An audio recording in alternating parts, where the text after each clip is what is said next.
As you should. I literally can't tell if that's sarcasm or not. No, that was legit. Dude, every job before my two IT jobs, I was either a first responder and a safety captain or a first responder. So I Right. was usually the guy yelling at other people, hey, so in fact, I had to do it with my son with the trailer. Don't lift with your back, lift with your knees. Right. You know, I was that guy that was yelling at everyone else. Hey, when you cut with a razor blade, don't cut towards your fucking stomach, you idiot. Uh-huh. Oh, God. But I'm also the guy in his truck that's going like 101 down the highway too. So you know, whatever. You take it as you get it. I got full airbags. That's right. You take safety very seriously. Asterisk. Right. I mean, you can't be safe all the Mostly. time. Yeah. Uh, Okay. Are you guys ready to get started? Yes. sure, why not? All right, let's get started in 3, 2. That's very One. sour. Welcome back to another episode of That Video Game Podcast, aka TVGP. I'm your host, Boston. Joining me as always is Moonpear Howdy. and the Nimp. Hello. Patreon.com/E1M1. The ones are the numerical number 1, not the word 1. If you want to get exclusive and early access to whatever is happening to Moon over there. I saw that too, and I was like, you got like a random light failure going on, and then I was like, oh no, it looks like it's light coming through the blinds onto your arm. Yeah, it's a There you go. sunbeam. I was there you what go. is that thing crawling At first on it my looked arm? like It's a sunbeam. Yeah, it looked like you had like LED lights or something on the sleeve of your arm. I'm like, man, that looks Yeah, pretty our sweet. cyberpunk future. Get exclusive access to Outcast, which is largely what you just heard there, including other cursed drinks / other foods. Get exclusive access to the Critical Misses production meeting, where Moon and I are kind of giving a peek behind the curtain about how we plan and get all of those seasons all set up and do psychic damage to each other with stuff we have or haven't seen. Also exclusive, Wayward Sons, the Supernatural Watchcast that Moon and Nimp are going through. And I think there's 3 episodes up there right now. I believe the 4th episode comes out this week on the 28th. I believe so, yes. And you get early access to Critical Misses, which is a show where Moon and I are watching all the media hits we missed, and We Rogue Like It, which is I have roped Moon into playing too many roguelikes and ranking them. So sharing our suffering. I think that's everything over at patreon.com/E1M1. Ones are numbers, apparently. I don't know. Quick note here, over the next couple of months, there's going to be various of us sort of in and out on vacation. So we need to do at least 1, probably 2 or 3 mailbag episodes, which is something we haven't done for quite a while.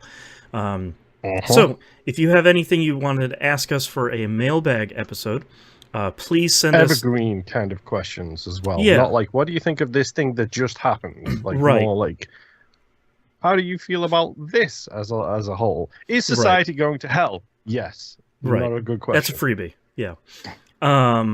But send us tvgpfans@gmail.com if you want to email us. Send us messages on the podcast questions channel in the Discord server. Just hit us up and I'll start collating that and we'll start saving that. So the more questions you send in, the longer and better that show can be.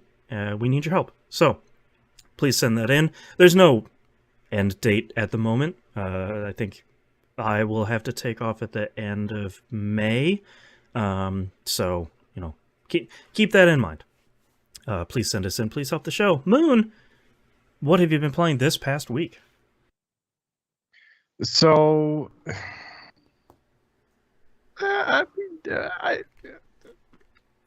we might as well just discuss the fact that I can once again only play 2 games.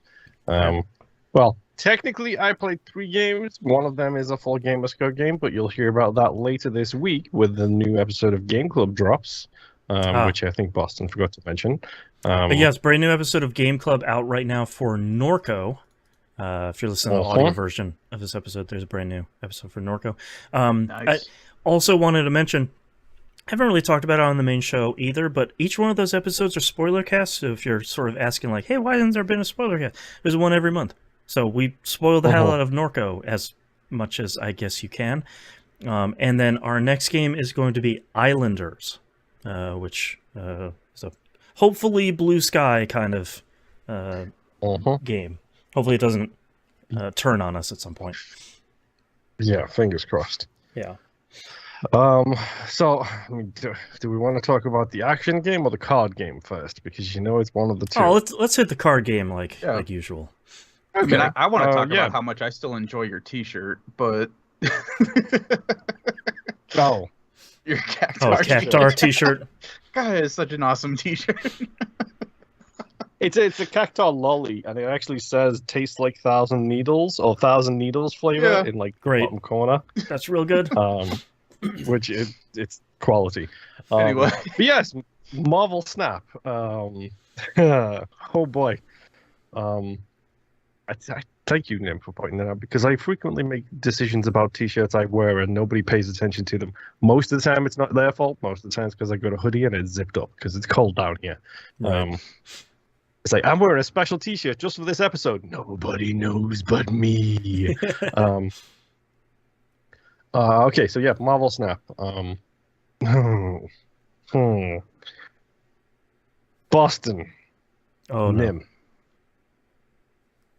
Do I push for Infinite? Is the question. I mean, I'm not the right guy to ask that because I never care about these competitive ladder whatevers.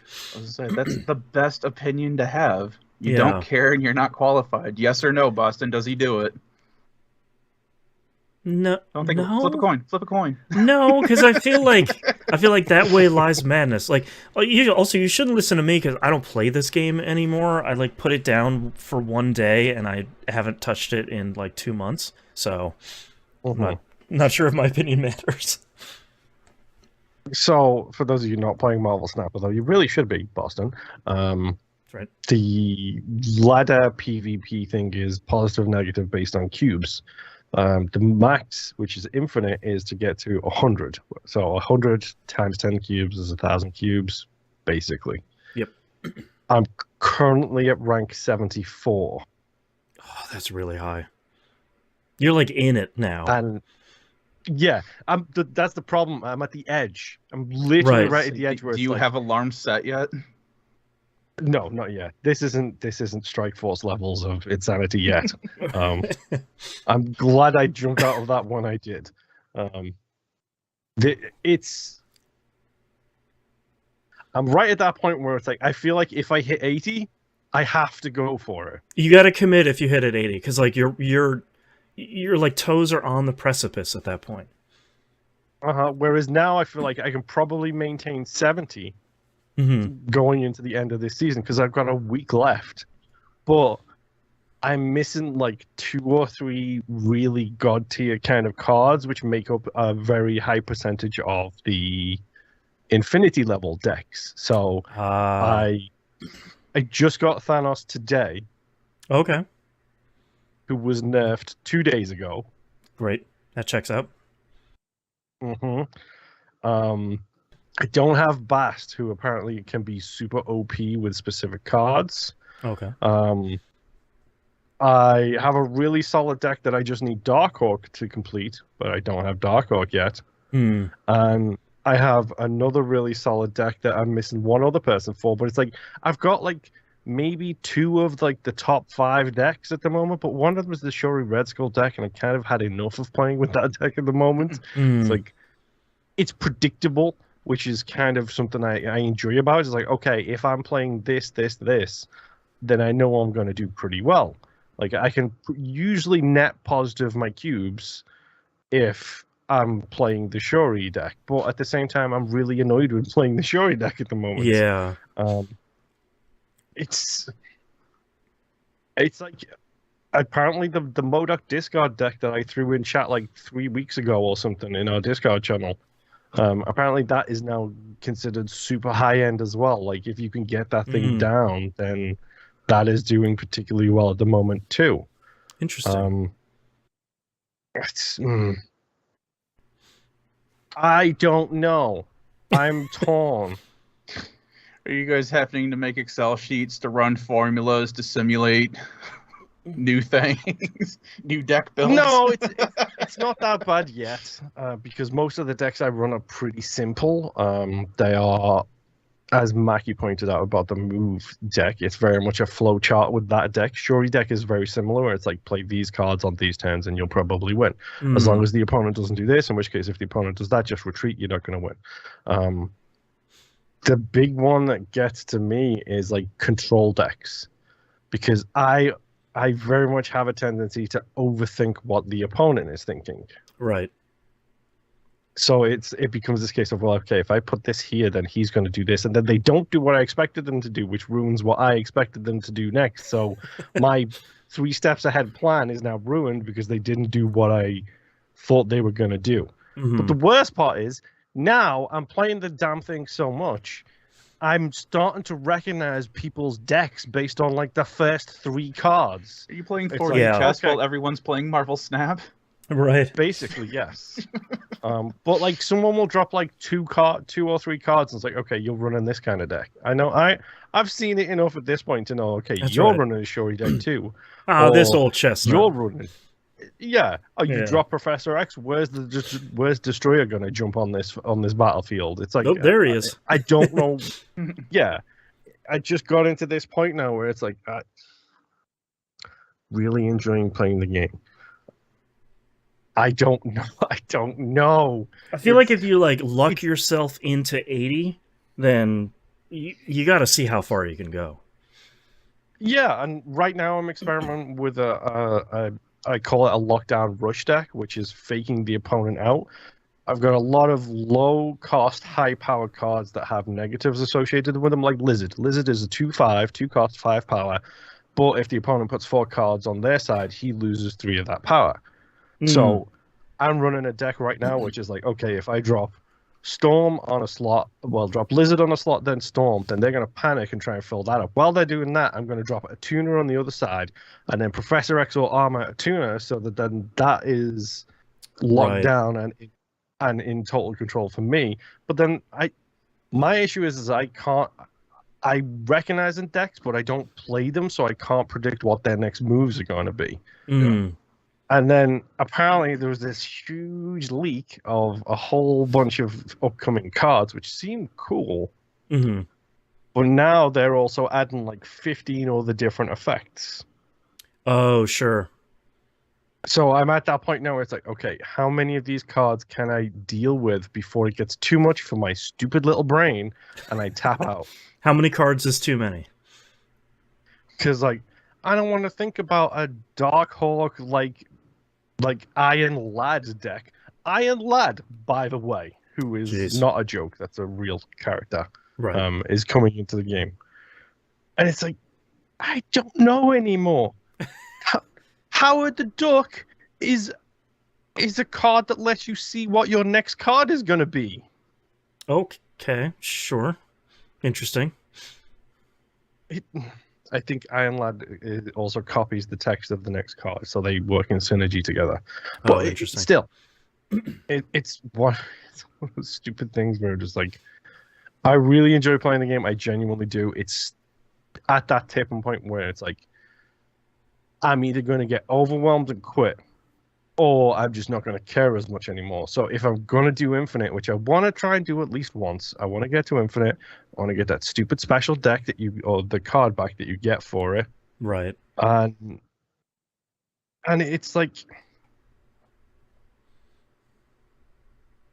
it's weird because I really am genuinely enjoying this game.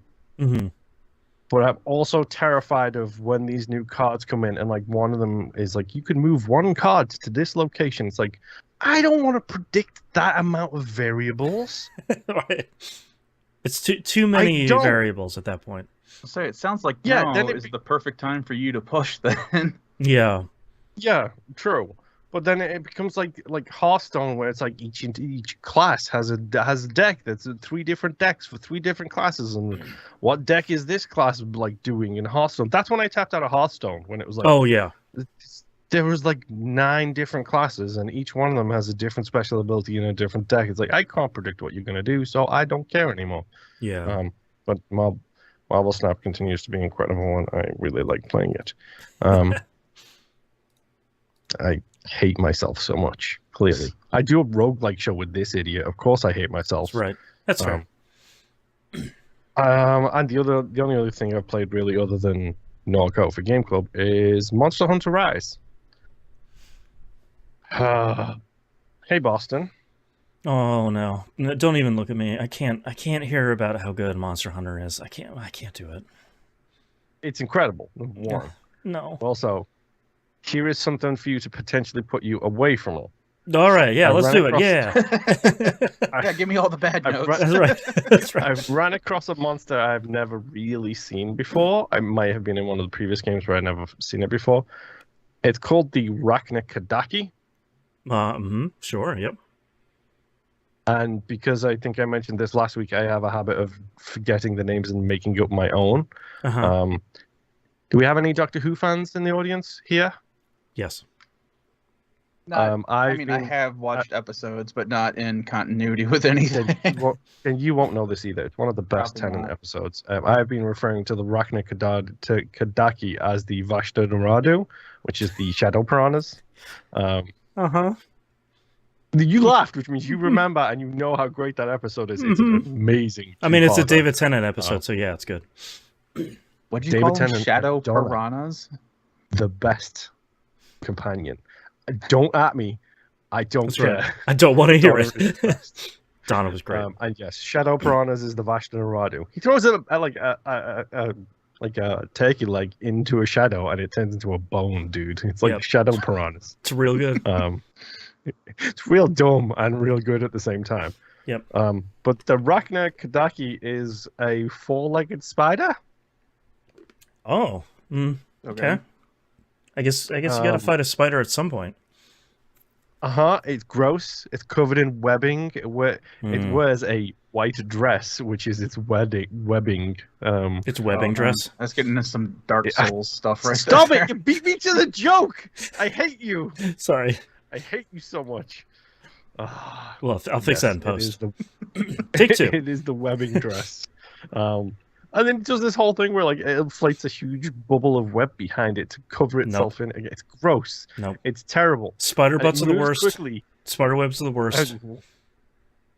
It's even better because it moves by firing a little spider miles away, and then the little spider pulls the big spider towards it to make it move really quickly. Oh, is that's it like pretty good. the line bugs that you use? Yes, basically it has its own versions of those, except it's little spiders that shoot fire at you. That's pretty good, actually. Because my favorite part is because it's a fire. It has fire elements to it. So the first mission that you get with it is called "You Cannot Kill It with Fire," which is That's good. just a fantastic localization job by whoever did that. That is some top chef quality kind of localization, which I adore. I did this week, aka last night. I did come across my first Elder Dragon now, which is a Chameleos. As the name might suggest, it goes invisible. Just so you know. Why not? Nice. And it's poison based. Just why not as well? Why not? Wasn't there one in World, or maybe Try? I don't know, dude. Like, I get like 90 hours into these games, realize I've got another 600 in front of me, and stop. You get out while the getting's good. Yeah, that's how I usually roll. Like, I got to Basilgaus in Monster Hunter World, which is Beetlejuice, by the way, just so you know. Let's keep the translation game going here. That's the Elder Dragon in that game. It was an Elder Dragon, I believe, that drops like mines on you like a bomber. Like, it's ridiculous. Who I now have a mission to hunt in this game, except they're not considered Elder Dragons anymore because he's not special enough. Whatever. Lame. Yeah,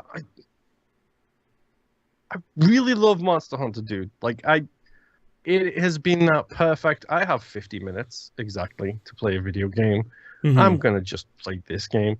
The downside is now I'm Googling tier lists for armor sets Oh, to find no. out what is a good armor set, because I don't want to do the same thing 60 million times, just 5 million times. Right. Yep. That's fair. Part of that process now is I need an Anjanath drop for my coil, which is your belt, essentially. The drop in question is a 3% drop. Oh, boy. That's rough. So I'm now in that territory where... But it's a 3% drop depending... Okay, so let me break this down for you. I'm sure the math doesn't work out this way. Don't correct me. It's how I justify it to myself. He's making him feel This better. is how I lie to myself to not feel Right. bad about what I'm doing. Exactly. So it's a 3% drop if you break his head. It's a 3% drop in general if you capture or kill him. Mm. It's a 3% drop if you capture him, and it's a 3% drop if you cut off his tail. So that's like a 12% drop percentage chance, basically. Don't correct me on the math. I don't want it. I'm not a math expert, so I'm not gonna tell you you're Statistics are a wrong. cruel But mistress. you know, I'm deliberately not doing the math because I don't want to know the actual numbers. But it sounds like you can do multiple things in one run to try to get as many 3% chances as possible. Exactly. And Gotcha. what you can also do is, so you don't have to do the same quote-unquote mission every single time, Anjanath will appear across several different missions. So it's like, oh, hunt an Anjanath, capture an Anjanath, do this to an Anjanath, hunt an Anjanath and a Rathalos at the same time. Oh, spicy. Or my personal favorite, hunt an Anjanath, Mitsumune, and a Zingore all at the same time. Mitsumune is the bubble dragon, also known as Masamune or whatever Cloud Sword is called. Or Sephiroth Sword. Whatever. Yeah, it's Masamune. Tomato. Mitsumune, There's Masamune. a difference. So, I don't care. There's a Masamune, which is not the legit one, and there's a Masamune. I mean, you played Chrono Trigger. Come on, they're even in there. I was gonna say those always show up in every JRPG. It's great. Yeah. I played like 2 minutes of Chrono Trigger. That's about it. It's one of those games for me. They are two different swords made by two different people. Right. Tomato. Get your lore right. We're all about accuracy Do your here. research. Yeah. That's right. Excuse me. I think you'll find I'm perfectly happy doing my own research. I know. And Sounds my like own you've got reading of Excel the sheets subject. going on for this game right now. That's right. But no, so I jumped in with Rob, and I think me and Rob must have hunted about 6 Anjanaths in 6 different missions. One of them was the 3 monsters at once in the arena, which is a really tight, compact space. Oh, interesting. You can't go anywhere in, and they just show up this timed. Is so that it's like the training arena one with the pillars in it? Yes. Oh, okay. Yeah. Yes. No, that'd suck. Yeah. Interesting. That one, and you start with Anjanath, and then after a certain amount of time, Mitsumune shows up and starts spitting bubbles everywhere. With steel chair, by God. Yes, but that's Zingore's music. He's now in the Exactly. ring, And then you just hear from the firing background. electric balls. That's right. That's right. Oh, That is exactly as much wrestling knowledge as we know. We're tapped out. excuse me. I got You one wanna more. correct the Orange "we" Cassidy. part of Yeah. that sentence? There you go. No, I know a lot more than the that. royal us, two of as us, in yeah. the 2 people that don't watch wrestling. Yes. All of our knowledge came from Danhausen. from earlier That's the episodes rest this I got. year. Yeah. Yeah. Danhausen had surgery like 2 days ago. Don't I know, poor curse guy. him. He He's- needs the love. Yeah, he does. I don't know what I'm talking about. Like he's doing a job he loves. He's crazy in love. He's fine. He doesn't need my affection. But he anymore. appreciates it. That is true. He definitely does. But so like I'm sitting there grinding out an Anjanath now, which sounds both adult orientated and not at the same time. Right. So as an aside, no, I'm going to save that. Save that for next Tune week. in for another week. All right. Yeah. Because you'll have another week of Monster Hunter Rise. Well, but I there's hope a so. story associated with that, which we'll get to later. But it's one of those things. Like Boston will tell you, even back when I was a fan and not a host, I was bugging him constantly about trying Monster Hunter with us. And then it was one of those things where World just happened to come along and be the best-selling Capcom game of all time because Yep. apparently you make Monster Hunter approachable and people suddenly love it. And this is great. And in 2 days, the Sunbreak DLC comes out. So it's like, Oh, nice. I have to get master rank items now? Because I don't know if I want to do that anymore. Which is a whole nother set of armor, a tier above the high rank stuff. So Oh boy. I don't know. All I know is I need money, I need armor spheres, and I need to get better defense as soon as humanly possible. Right. That sounds like real life problems right there. That's right. Dude, I have 0 armor spheres in real life, and that is a problem. You need to rectify That's that. why. But that's all I've been playing. Nimp, take me to your 0.5 of a game. Yeah, let's talk about 0 armor spheres over here. My talking points are very short this week. I played like a half hour of Trails to Azure. My characters have gotten a vehicle, a car. All right.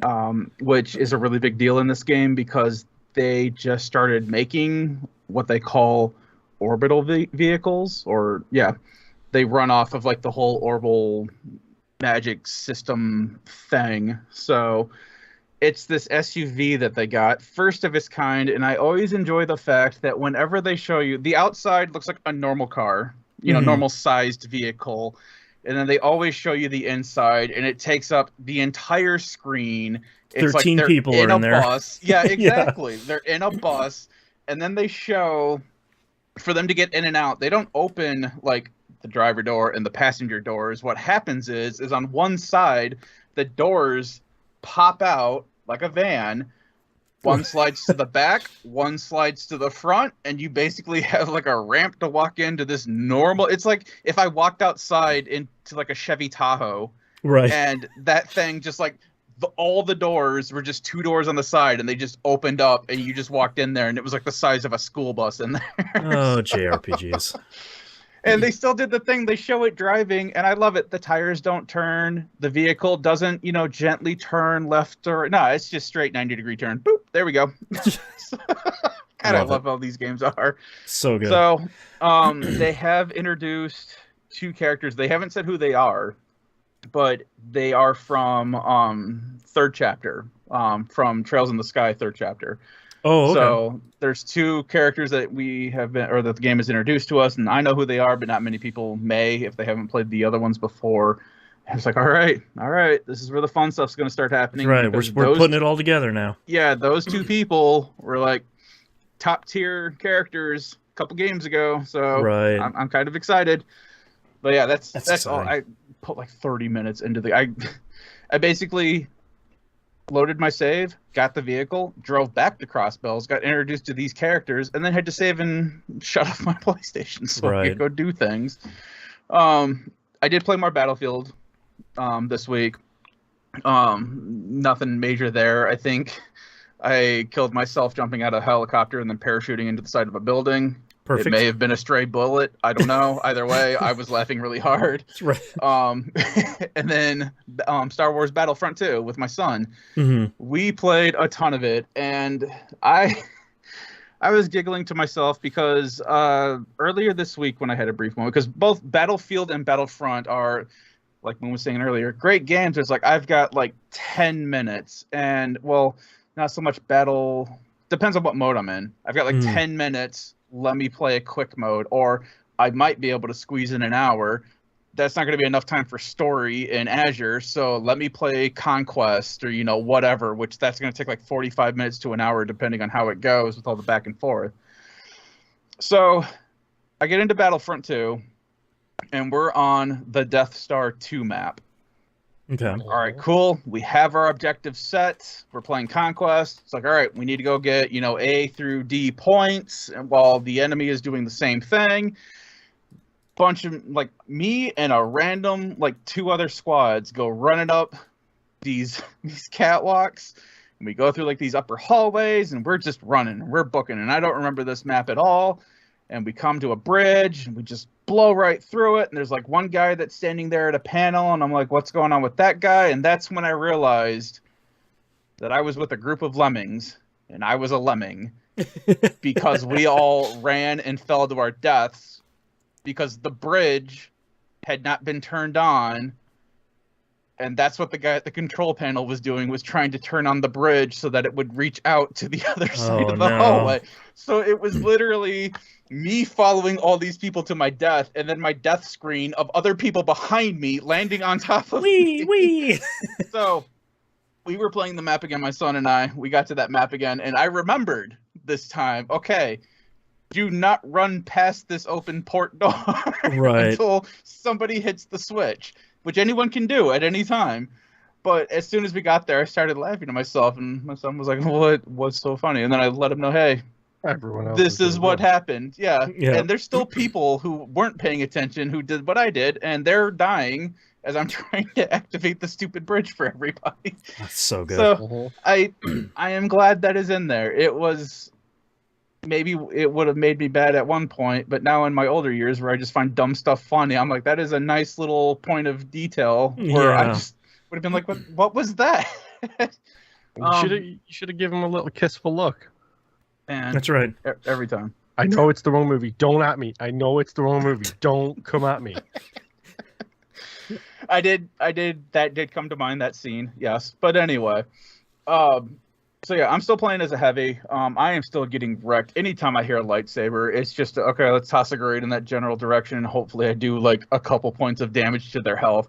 I have upgraded my sentry gun, so I've got like the little card upgraded so that all of my laser bullets from my sentry gun that I pull out, they explode when they make contact. So far I've noticed that... You turned it into a firework gun? Yes, literally. Like, it's...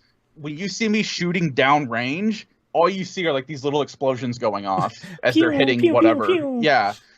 And so far, I have not noticed if anyone playing as a Jedi or anyone with a lightsaber is able to deflect these or not. But I do know that it causes them damage, at least. Will probably just be a splash damage thing, I'm assuming. That's what I'm figuring is happening. So I've fully upgraded that, and I've managed to take out a couple people, like... whatever lightsaber wielder, but it still sucks when Yoda is jumping around and you can't get a good angle because you're on Kashyyyk and everything's green and you're trying to follow this little green man tiny. With a green lightsaber, and he's just bouncing all over the place. I did have one where every time it was like Darth Maul, like this one guy was just playing Darth Maul straight all the time. And dude would always manage to find and kill me. And I don't think he was doing it on purpose. It was just constantly wrong place, wrong time. Right. And this one time he did not kill me. And it was another thing of, I thought I was dead because he lifted me up. And right when he did, somebody playing as Obi-Wan shows up. And so the guy just like force pushes me out of the way. And normally that kills me, but it didn't this time. So I'm once again... standing there waiting for my respawn screen to pop up and nothing's happening. I'm like, oh, I'm still alive, and I cancel out my sentry guns and just start running away. Right. I am not a part of this fight anymore. So. But man, it is a fun, dumb game. Both of them are. Angel Eye actually sent me a message this morning saying that he went out and bought a PS5. Oh, nice. And so he's going to start playing. We are going to try to play Tuesday nights. And see how that goes around 8-ish Eastern time. So if anybody else wants to join, hit me up or him up on Discord. Let us know. Like, we're not... That'll be fun. You've heard me talk. We're just playing filthy casual. Like, we don't... Yeah, you're there to have fun. If you want to get in and get your KDs, go right ahead. We'll sit in the back and we'll support you. That's we'll right. cheer you on.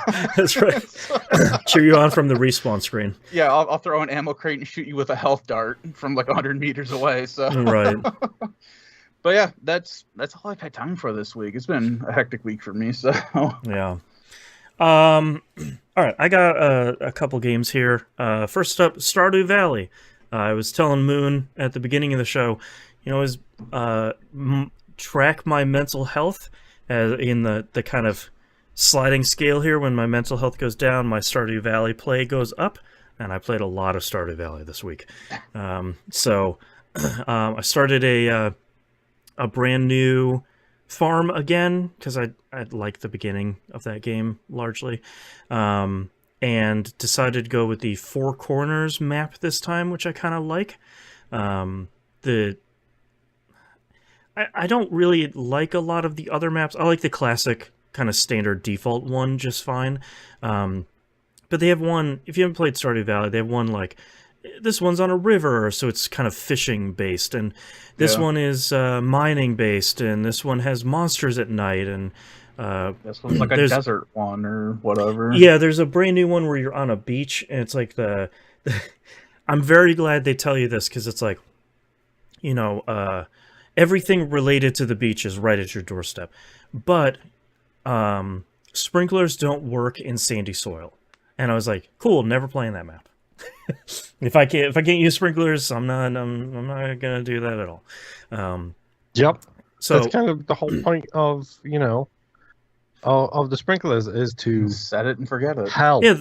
yeah, I like the automation of the farm so much that to me, I like, you know, stepping out of my front door at the the crack of dawn and seeing everything just kind of happening automatically.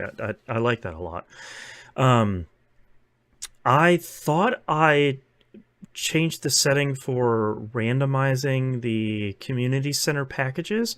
It doesn't seem like that happened, which is kind of a bummer, because I don't want to start the game back over, because you have to finish like half of that first month before you get access to that. So that's kind of a bummer. I don't know what I did there.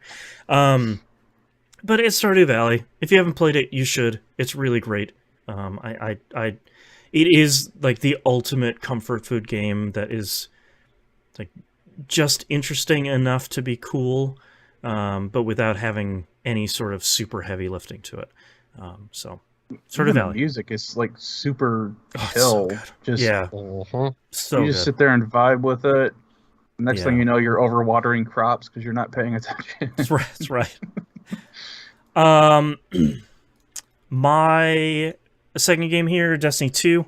Trying to figure out how to talk about this without getting without spoiling it, but there's a very large story beat happen in the seasonal story this week.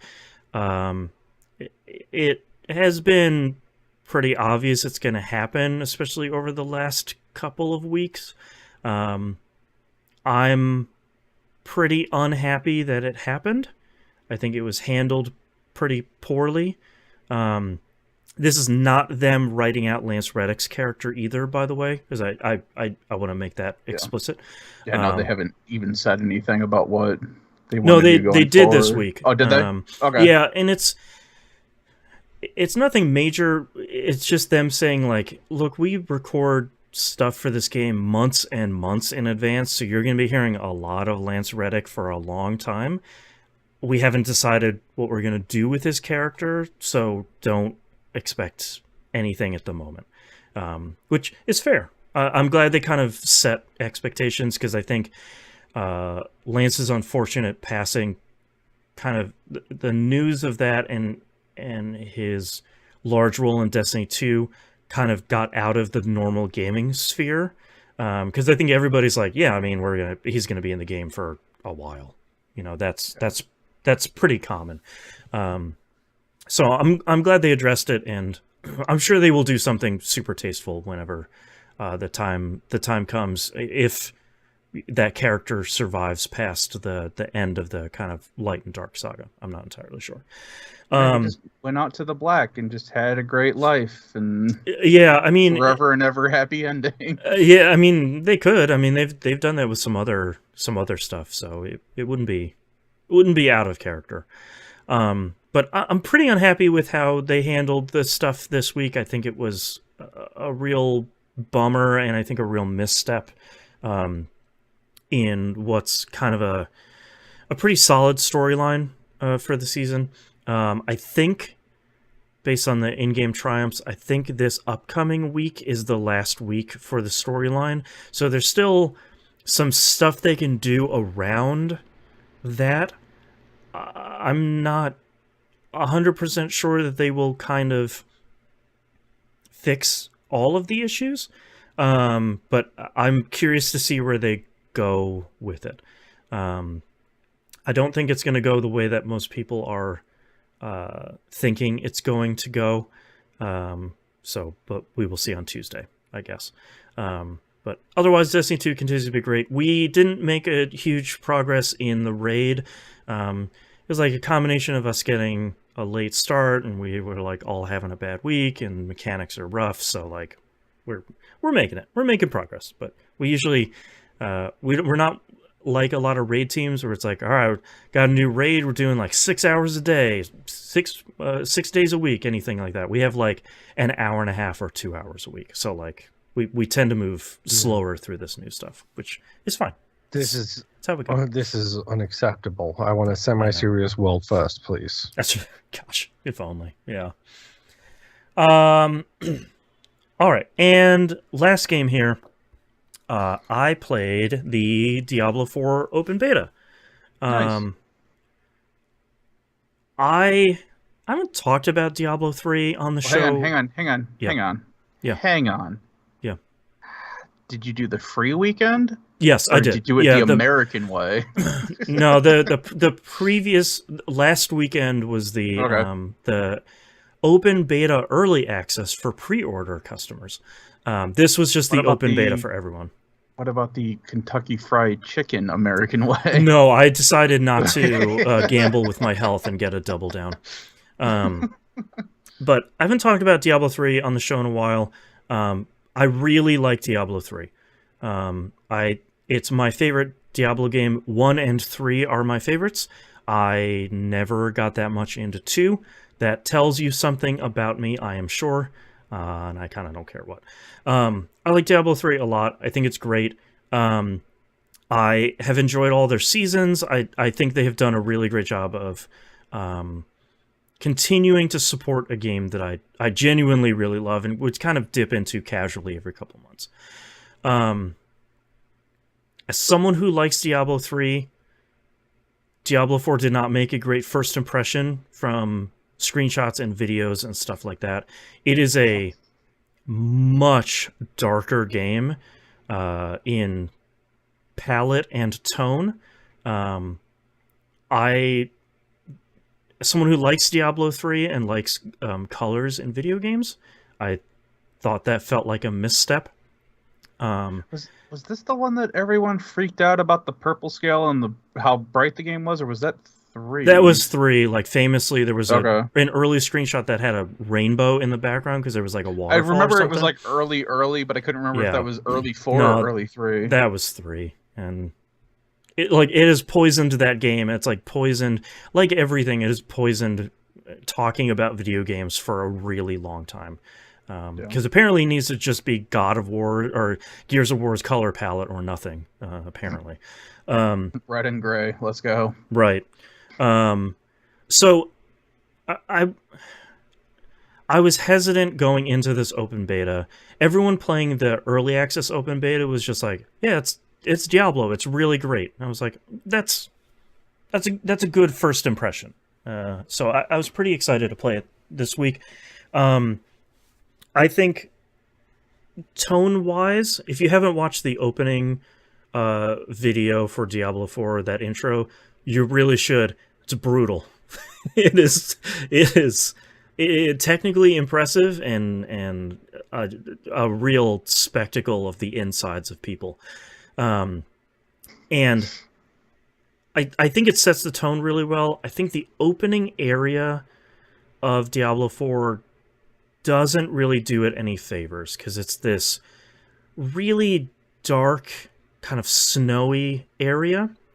And I think that it's all a little samey at the beginning, and it's very much like, this isn't your dad's Diablo. Like, goody. Yeah, but thankfully, I think that stuff lessens pretty quickly. When you get to the first major village, I think there's some more interesting stuff going on there, and the surrounding areas I think are, from a stylistic standpoint, are more interesting. I think it definitely continues to be dark the entire time, which is fine, but it's not my favorite thing, but I don't think it's anything that is going to ruin the game for me or anything. It is pretty immediately a harder game than Diablo 3. There are 2 world tiers that are available in the beta.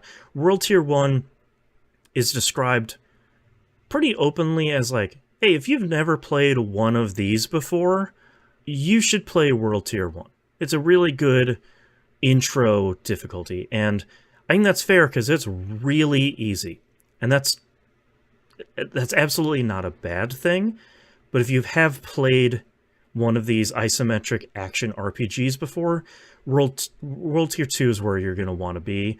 It's still not impossibly difficult, but there's enough challenge there that you can't just wander into a group of 10 enemies and just start hacking and slashing. Like the game is gonna push you down a little bit.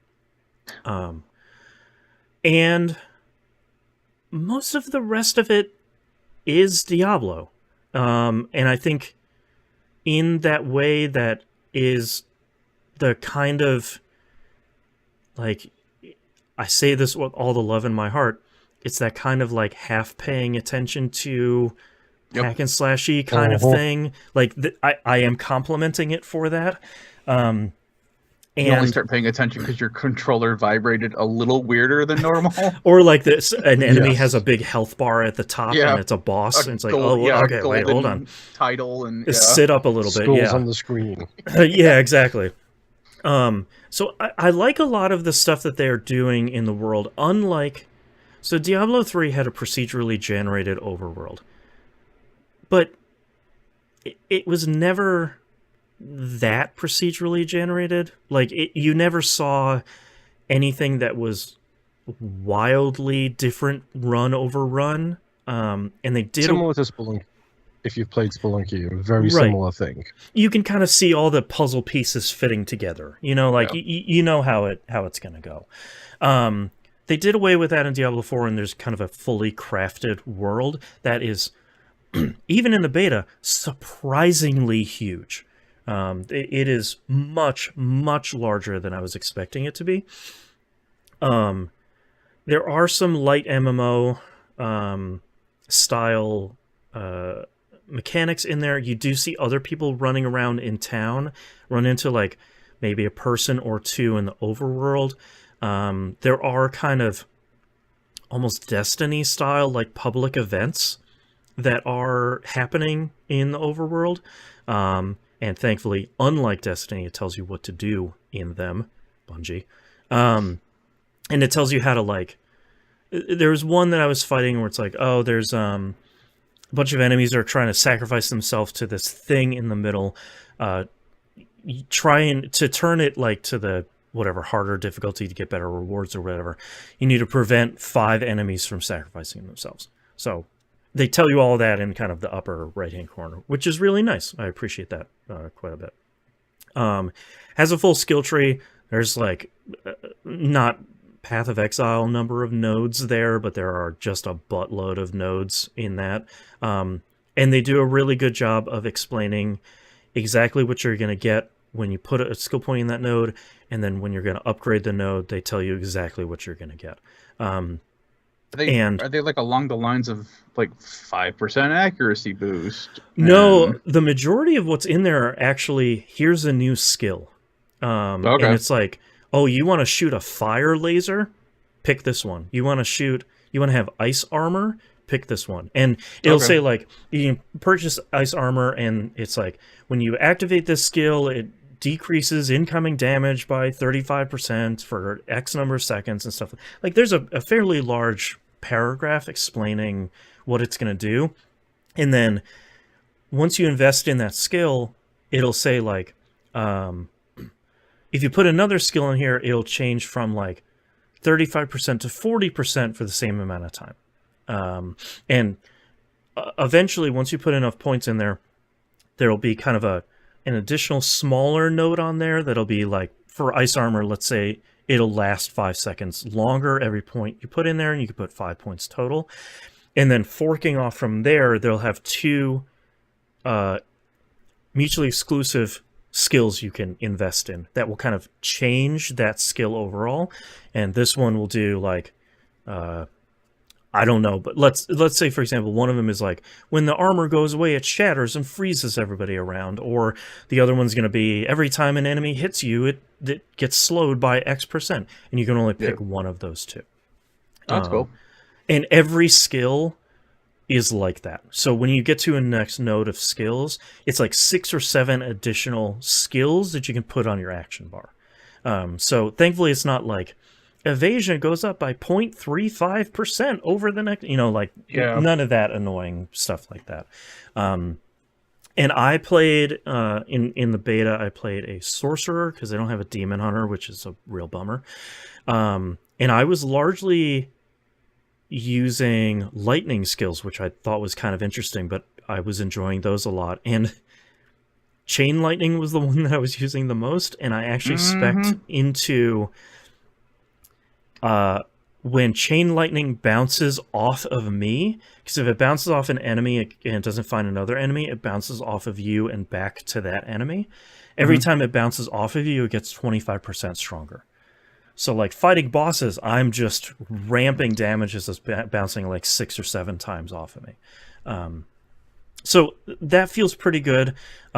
Each upgrade feels pretty impactful. And all of that stuff is really clear. Every once in a while, they have a skill that has like an underlined word in it that's very much like, here's a mechanic. And whenever you run into those, there'll be a little pop-up under that window that says, overcharged means you do X, Y, and Z when you're overcharged. So I appreciate... I think we've all played one of these games where it's like, activate this skill to become overcharged. It's like, what the hell does that mean? Like, what is that good? Is that bad? Like, I don't... what is that? So, welcome to most of the D&D games. Right. So you have to go through the glossary and the index and the game to figure out, okay, what does that mean? Yeah.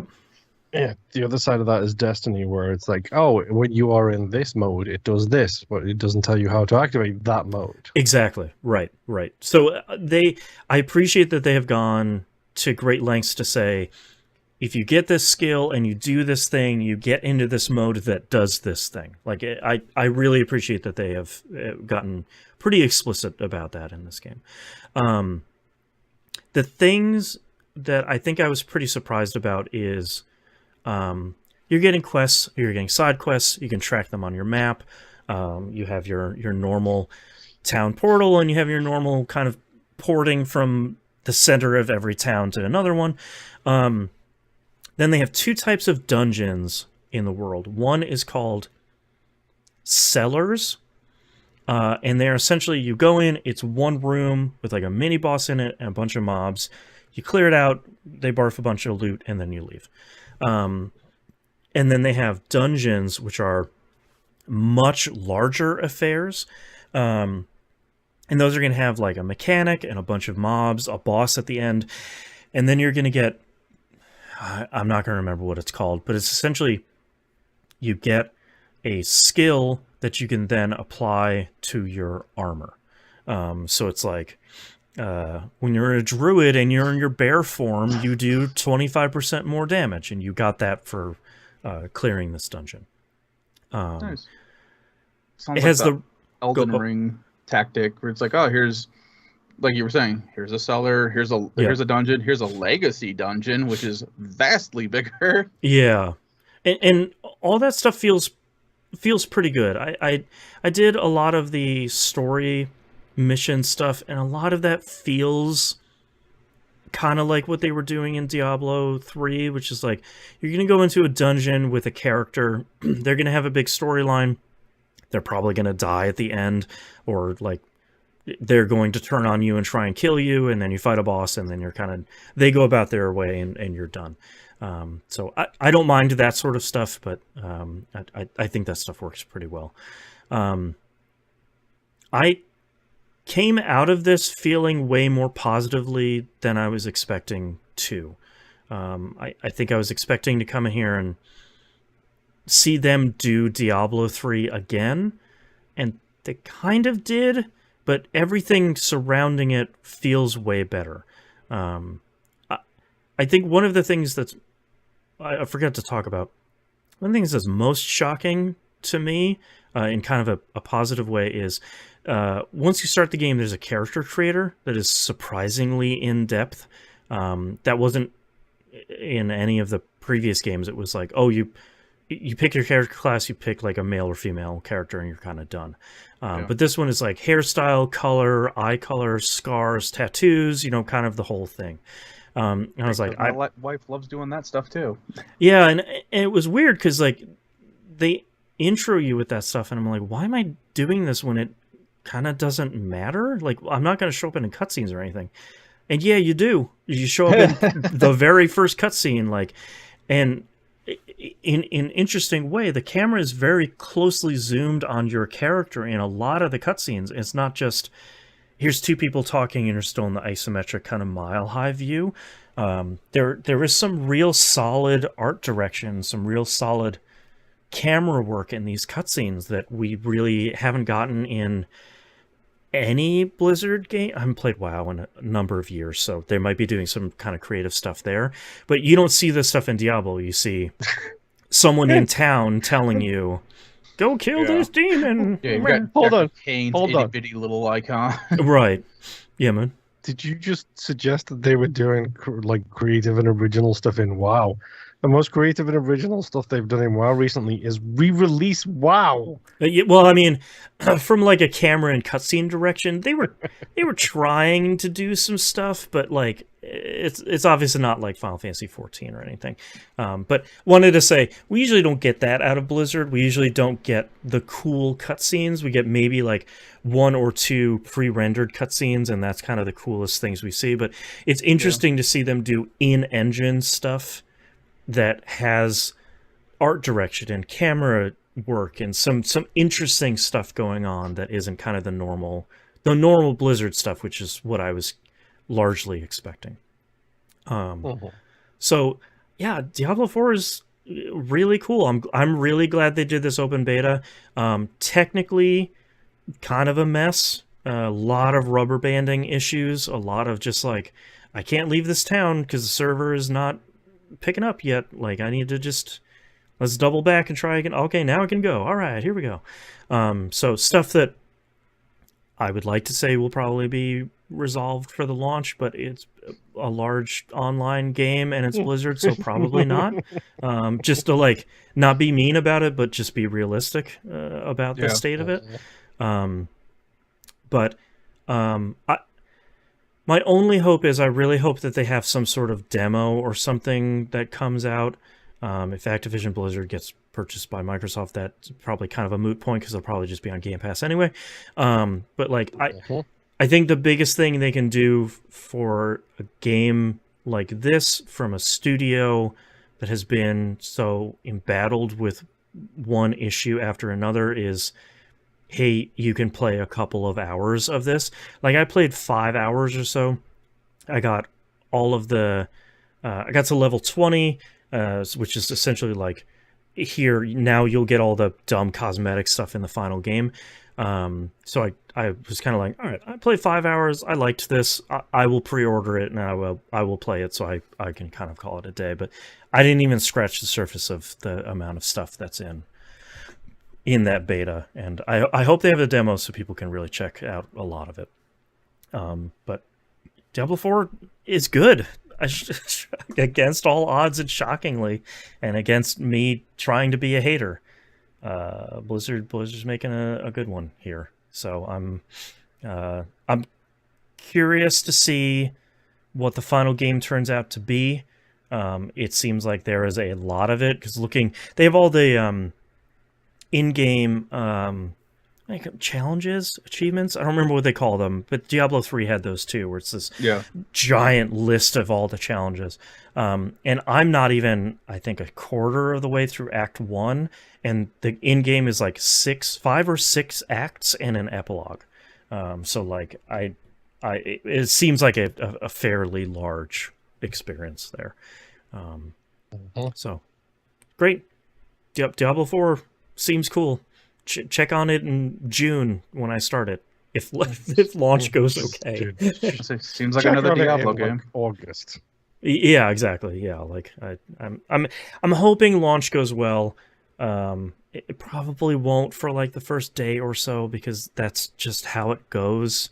There's a bajillion people trying to play these games, but yeah.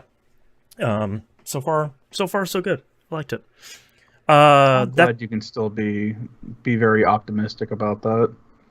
yeah, I'm I don't know. It seems it seems cool, and like even if the first couple of days are rough, I'm sure you'll still be able to get in. And like, you know, when World of Warcraft launched and you like picked up an herb on the ground and you're like kneeling and scooting across the ground, you know, like you'd still play it. It just looks goofy.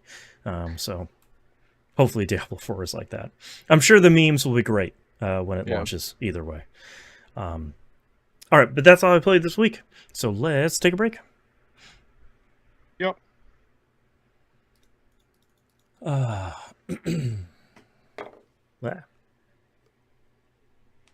So many hair ties on my desk here. Gotta clean them up.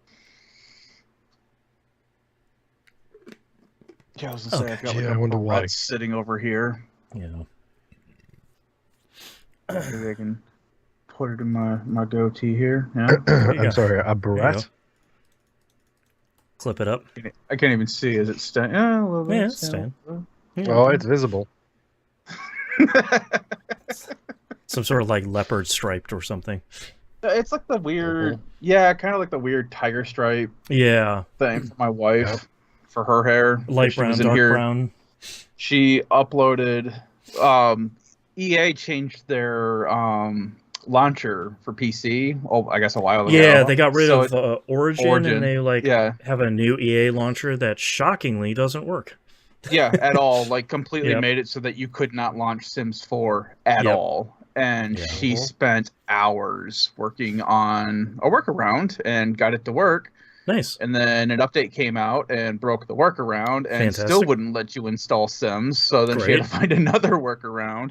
Man. And she got it working again. So now she's back to obsessing about what we do in the shadows and making that house. Nice. Like I love she it. was sitting in here watching the show and taking screen grabs I love so it. that of she could course. reference them later for the house that she So was good. building. I love it You are so as much. bad as each other. That's right. That's why we love each other. Yeah, two peas in a pod, man. We just obsess about completely different things usually. Right. All right. Are you guys ready for releases? Yes, sir. Yes. All right, starting in 3, 2, 1. Let's talk about releases for the week of March 27th, 2023. MLB The Show 23 comes out. PS4, PS5, Xbox One, Series consoles, and Switch. It's probably safe to assume No. This is a Game Pass day and date No. game. It is. No, I can't do this Joe again. Random for rise 30 year again. running. Yeah. Uh-huh. Yeah. It's that he retired from his wrestling career and now he needs That's to go right. back into his sport of origin. That's he needs right. to get the mitts back on, get the bats warmed up. That's I right. don't know baseball references. I don't know. That I mean, sounds you're right. going so far, yeah. Yeah, sure. That sounds. Yay. Yeah, Uh, Joe Random will ride again. That's right. Well, not now you got it messed up, but whatever. Yeah. Sifu comes out on Xbox One and Series consoles. This is that beat 'em up roguelike-ish kind of Yeah. thing where you get, You get older older. when you die. Yeah, every time you lose, you come back as an older character and see how long you can make it before your character dies. People seem to really like that. That seems much harder and more intense than I'm really looking for. But I'm seems actually surprised it wasn't It's on roguelike Xbox though, already. Boston. yeah, me too. Yeah, we should probably put it on the list. Grumble, grumble, grumble, grumble. And I'm also surprised it's not on the list already. Yeah, I think This day is just full of surprises. I know. We're learning new stuff here. Terra Nil comes out PC, iOS, and Android. I've been watching this for a really long time. This is the reverse kind of Sim City game where the land has been ruined and industrialized, and you're taking it. You're returning nature. Yeah, you're kind of taking it back to kind of a green thing. Life finds a way. Exactly.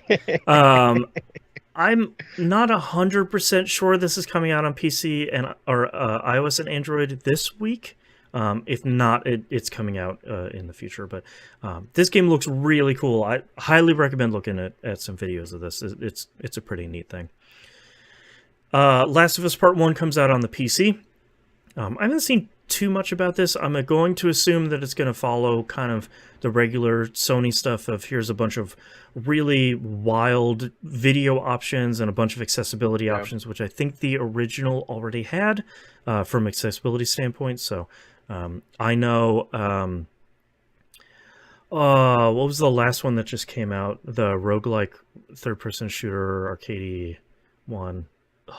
I don't know, dude. I don't have a PS PlayStation to The play. PS5 exclusive one that just came out. Returnal? I know what you're talking Yeah, about. Returnal. It's the bullet hell shooter. okay. Yeah, Returnal recently came out, and they did a bunch of accessibility and really cool graphical stuff on that. So I'm expecting this to look pretty good too. Dredge comes out PS4, PS5, Xbox One, Series Console, Switch, and PC. This is a fishing... I had no idea what this was. And then I googled it while you were talking about The Last of Us, because who cares about that game? Ditto. And it's an eldritch horror fishing game. Is that right? Am I reading that right? It's a fishing. It's a fishing game with things beneath the surface. I've heard it's. If anyone's worried, I heard it's very light on the horror. It's not like a scary game. It's just like you're going to be fishing up some nightmare fuel sort of things. Yeah. Yes, light on the horror, fishing up nightmare fuel. Well, I mean, you're going to be seeing it. They're not actively coming after you. That's right. It's not in VR or anything. I've heard pretty good things about this in previews. I don't think I've seen too many reviews yet, but people so far have sort of said like, yeah, this kind of works. This is a cool one to keep an eye on. So Dredge seems neat. Something to check out. Citizen Sleeper launches on PS4 and PS5. The final DLC is also out at the same time on all platforms for free. So all 3 DLC packs will be out at the same time. Those will also be on PS4 and PS5. If you haven't played this, you should. It's really great. All the DLC packs have been really great so far. Really curious to see where he goes with this last one. And he, on Twitter so far, has been sort of like, it's the last one, wink. Maybe I'm not done with Citizen Sleeper, wink. So I expect more of that game to come. So also expect me to talk about it next week, because I'll be playing Citizen Sleeper again. Yay! And lastly here, Blade Assault comes out PS4, PS5, Xbox One, Series Consoles, and Switch. It's a kind of an interesting looking roguelike beat 'em up, kind of like 2D side-scrolling classic beat 'em up sort of thing. That's also a roguelike. It looks neat. If that sounds like it's up your alley, go check out a trailer for that. Blade Assault. Add it to the list. Yes. Yeah. 2 things to add to the list. Why not? Speaking of adding things to the list, never thought we'd get this. Valve announces Counter-Strike 2. Shockingly, it is free to play. Also, shockingly, it's a free upgrade to Counter-Strike Go, CSGO. So they're just going to replace that with Counter-Strike 2. If you haven't seen how Counter-Strike 2 looks really good. That is a cool art style.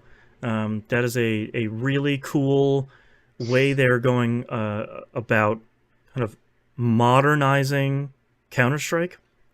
Also nice to see that they're not replacing old Counter-Strike, whatever we're on right now, 1.6 or whatever. Also, happily, everything you own in Counter-Strike Go just carries over to Counter-Strike 2. So there's like any skins or weapon skins or whatever you have moving over. They say that not only will you keep every item you've collected over the years, but they'll all benefit from Source 2 lighting and materials. So they say that they're not only upgrading sort of how they look, but kind of like stock weapons are upgraded. They're upgrading like the meshes and the materials and the lighting and weapon finishes, and all that stuff is going to get upgraded. Which Nice. sounds like a massive undertaking, which is really impressive. I mean, you want to talk about a rabid fan base. Yeah, like that is. And not necessarily rabid in a bad way. Granted, there are some of them, however. Well, and I think, to be honest, I think they're really trying to avoid what happened with Overwatch 2, which is like, yeah, we're going to be supporting Overwatch 1 forever. Don't even worry about it. Whoops. Anyways, we're delisting that Overwatch 2 is the new hotness, and it costs money, and it's expensive, and it's the worst. So I think they're really trying to play, and like I think they're trying to avoid that, where it's like, no, we want to keep you playing this game, so here's all your stuff carrying over. The last thing here they announced is, so the big thing in competitive games, especially competitive shooters, are your server tick rates. It's essentially how often does a server poll for new information about the match. And the lower that tick rate goes, the more responsive and accurate, essentially, the match is going to go.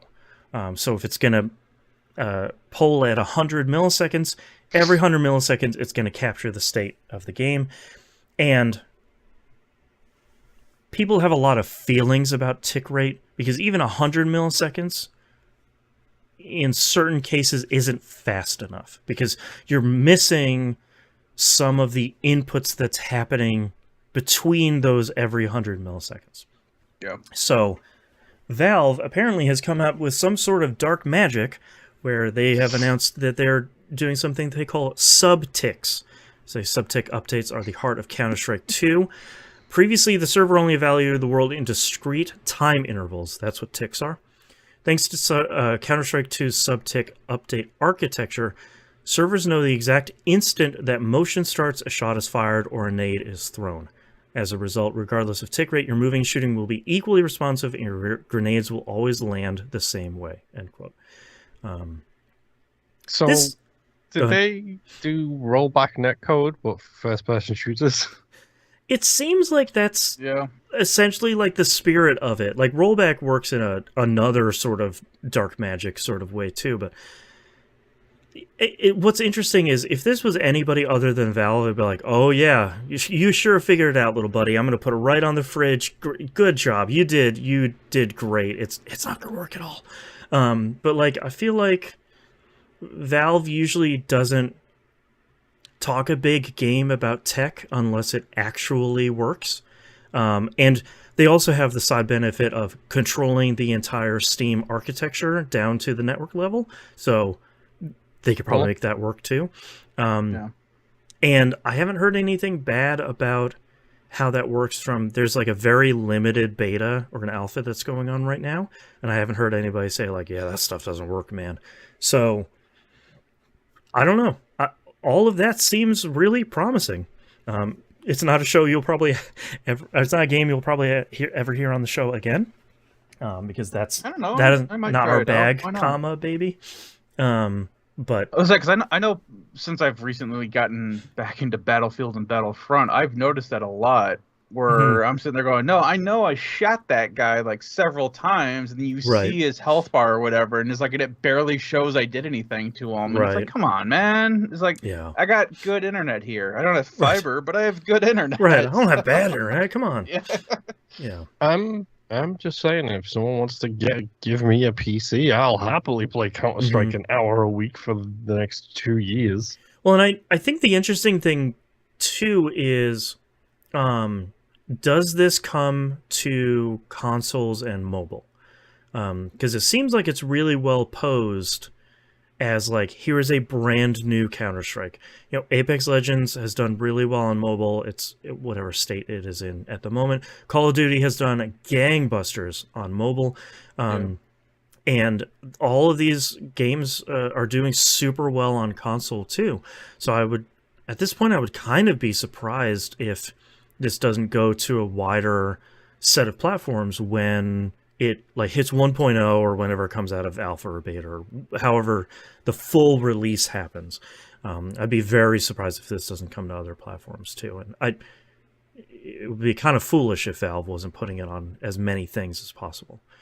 I think this would have to be that case of that consoles are on their own server and PCs 100%. On their own, because I see how crazy those people get, and I don't think with the controller we would be able to put up a decent fight. People on PC playing Counter-Strike are playing it at like 120p just to squeeze out 2 more frames, and they're running at like 80,000 DPI on their mouse. So like, Yeah. I don't want to play against them. Like I will, Like, I will I'm sitting here happily be playing over with a in little bit of stick drift and 100%. Yeah, a little bit of stick drift, a little bit of auto aim. I'm okay. Yeah. But and even if I've seen a lot of games lately, just say like, hey, if you want to get in those lobbies, you can do that if you want. Yeah. Like, you can go check that checkbox. Like, it's your funeral, but whatever. So be don't curious. hear no crying from you. That's right. Sign this form. Yeah. Yeah, pretty interesting stuff. I'm very curious to see how this does, especially with the kind of failure of Overwatch 2 and sort of the Call of Duty Warzone getting really long in the tooth. It seems like it's a really great time for Counter-Strike 2 to sweep in and be like, here you go, super hardcore, let's do it. So fingers crossed, we'll see. All right, that's our news story for this week, and that's our episode for this week. Thank you very much, everyone, for listening. If you'd like to visit us, you can do so at tvgp.tv. Everywhere to find and follow us is on the right-hand side of the page, including a link to the Discord server we talked about here at the beginning of the show. I think I also have discord.tvgp.tv working as well, or !Discord in the Twitch chat if you'd also like to do that. Send us some questions for mailbag. We'll start gathering them over the next couple of weeks and months and start doling them out as we need to, and we'll figure it out. We'll keep the entertainment rolling. Also, don't forget the YouTube channel. There's a link to that on the right-hand side of the page as well. We shoot video for everything that hits the public feed, including like we just did a video for Game Club. For Norco, that's coming out here at the same time. We got episodes of Pixels RPG Love with Musim and I. We got everything. All that stuff is over there. And don't forget Patreon. Patreon.com/E1M1. The ones and numbers. Talked about all the cool stuff that you get here at the top of the show. Don't forget that your financial support helps us pay for hosting and software and eventually at some point hardware, maybe, depending on which one of you has that rich friend that you can tell about the show. And if you can't support us financially, or if you don't know a rich friend, totally understand. I don't know a rich friend either. You can support us otherwise by sharing us on social media, telling friends. Word of mouth is huge for this show and really anything you love, whether it's a podcast or whatnot. That really does help. And I think that's it. So we'll see you all next week. Bye.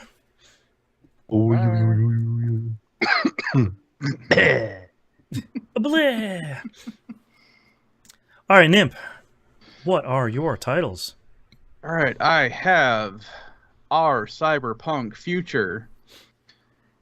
Tastes like 1,000 needles. Do I push for infinity? Strike force levels of insanity. Net positive my cubes. Iron lad, by the way, not a joke. Shadow piranhas. Webbing dress. And statistics are a cruel mistress. Is it pushing for infinity? Is that the one?